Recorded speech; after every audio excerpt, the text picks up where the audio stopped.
क्या आपने कभी सोचा है कि कोड हमारा नाम, हमारी एज और हमारी बाकी इन्फॉर्मेशन कैसे याद रखता है? जैसे इंसान सब कुछ याद रख सकते हैं, वैसे ही कोड भी सब कुछ याद रख सकता है। कोड इस काम के लिए इस्तेमाल करता है variables.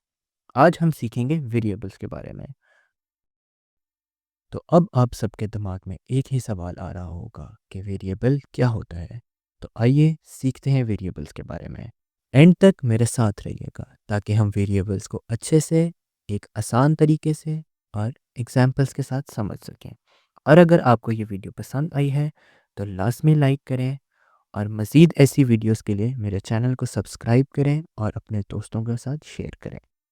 Thank you so much. Imagine हमारे पास एक सिंपल बॉक्स है या एक कंटेनर है और इस बॉक्स का हमने नाम रखा है एज। अब इस बॉक्स के अंदर हमने लिख दिया है 20। That is it. अब ये बॉक्स या वेरिएबल हमारी एज को स्टोर कर रहा है।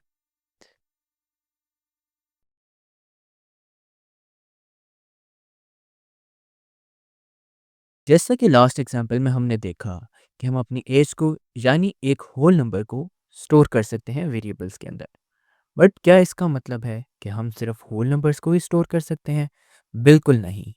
हम होल नंबर्स को तो स्टोर कर सकते हैं, साथ ही साथ हम डेसिमल्स को भी स्टोर कर सकते हैं, हम नेगेटिव इंटीजर्स को भी स्टोर कर सकते हैं, हम सिंगल कैरेक्टर्स को भी स्टोर कर सकते हैं, हम ट्रू और फॉल्स यानी बूलियंस को भी स्टोर कर सकते हैं, और हम स्ट्रिंग्स यानी वर्ड्स एंड सेंटेंसेस को भी स्टोर कर सकते हैं।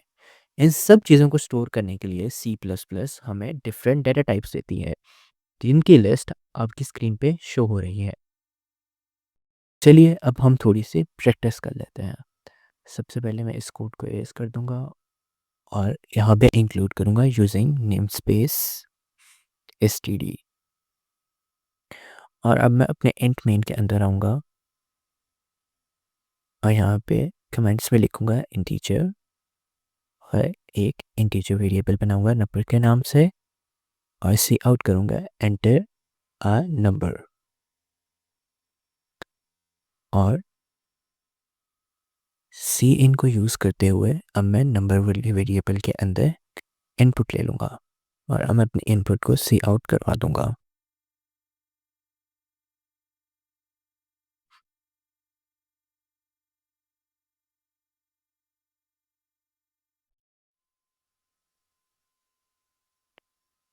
अब हम यहाँ पे एक नंबर लिखेंगे 20। 20 एज अ डिस प्रिंट हो गया। बट व्हाट इफ मैं यहाँ पे एक डेसिमल नंबर लिख दूँ 20.09।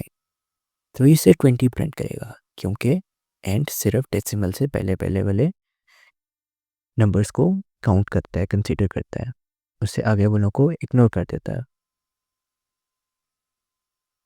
तो अगर हमने डेसिमल से आगे वालों को भी प्रिंट करवाना है तो हमें चाहिए होता है फ्लोट। Float variable. तो अब हम बनाते हैं इस नंबर को एक फ्लोट वेरिएबल। हम इस एंड को फ्लोट से रिप्लेस कर देंगे और अब हम कोड को रन करेंगे। अब हम यहाँ पे अगर एक डेसिमल नंबर लिखें तो वो एज इट इज़ प्रिंट हो जाएगा क्योंकि फ्लोट डेसिमल नंबर्स को एज इट इज़ कंसीडर करता है।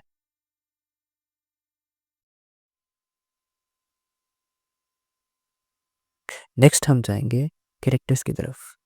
हम बनाएंगे एक कैरेक्टर वेरिएबल जिसका नाम रखते हैं हम सी। और हम इसको इसके अंदर हम सी इन करवा लेंगे। पहले हम लिखेंगे सी आउट एंटर अ कैरेक्टर।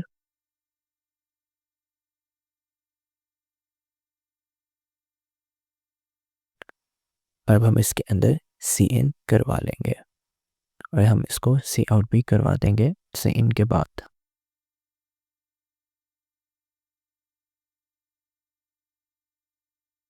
हम अपने कोड को रन करें और यहाँ पे अगर हम एक कैरेक्टर इनपुट करें तो एज इट इज़ प्रिंट हो रहा है। बट अगर हम यहाँ पे कोई वर्ड या कोई स्ट्रिंग लिखें तो उसका अगर हम यहाँ पे कोई वर्ड या कोई स्ट्रिंग लिखें तो उसका सिर्फ पहला अल्फ़ाबेट प्रिंट होगा क्योंकि कैरेक्टर सिर्फ एक अल्फ़ाबेट को कंसीडर करता है और वो फर्स्ट अल्फ़ाबेट होता है। उसके अलावा आगे वाले सारे अल्फ़ाबेट्स को इग्नोर कर देता है। इसके लिए यूज़ होता है स्ट्रिंग। जो पूरे के पूरे वर्ड या पूरे के पूरे सेंटेंस को एज इट इज़ कंसीडर करता है। अब हमने एक स्ट्रिंग वेरिएबल बना लिया है, हमने अपने कैरेक्टर वाले वेरिएबल को ही स्ट्रिंग वाला वेरिएबल बना दिया है। और अब हम यहाँ पे थोड़े से चेंजेस कर देंगे।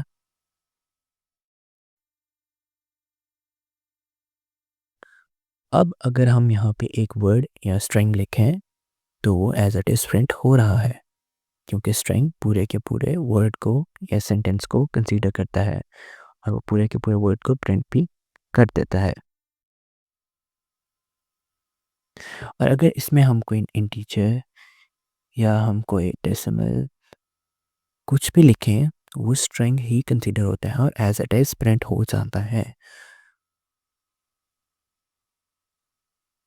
जैसे हमने भी डेसिमल नंबर लिखा और वो एज इट इज़ प्रिंट हो जाएगा।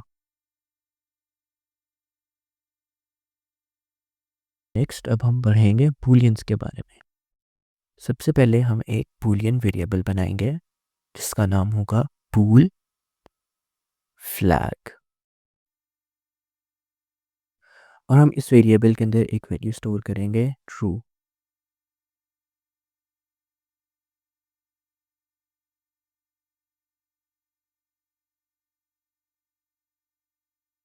और अब हम इसको सी आउट करवा देंगे ताकि हम देख सकें कि क्या प्रिंट होता है।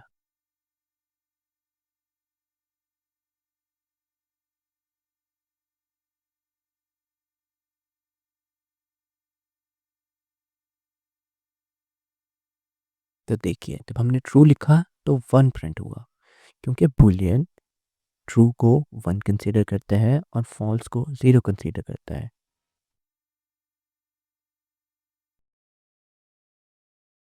अगर हम 1 लिखें तो 1 ही आ जाएगा एज इट इज़, और अगर हम 0 लिखें तो एज इट इज़ 0 ही आएगा हमारे पास। और अगर हम इस 0 की जगह 2 लिखते हैं या कोई भी और हम डिजिट यहाँ पे लिखते हैं तो वो 1 ही कंसीडर होगा, विच मीन्स वो ट्रू ही कंसीडर होगा।